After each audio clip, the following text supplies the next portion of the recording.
નાગરિકે જ્યારે સસ્તા અનાજની દુકાને અનાજ લેવા જાય રેશન કાર્ડ લઈને તો તેમને મળવાપાત્ર અનાજ કોઈ રોકટોક વગર આપી દેવામાં આવે, પરંતુ વાવથરા જિલ્લાના ભાભર તાલુકાના અબાણા ગામમાંથી સસ્તા અનાજની દુકાને લઈને વિવાદ સામે આવ્યો છે।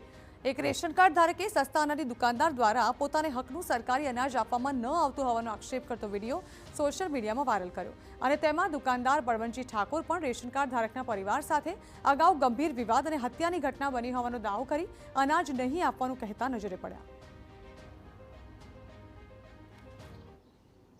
સાહેબ એમાં અમારે ફોન થયેલા મર્ડર થયેલા છે।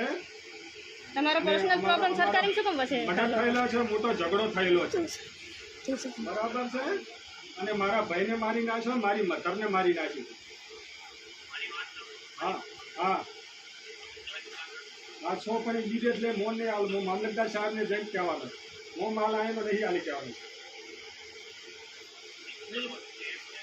હું શું કહેવા માગું સાહેબ, અમારી સમાજમાં અમે બંધિયારો કર્યો છે, આમનાથી કોઈ વ્યવહાર કરવાનો થતો નહીં।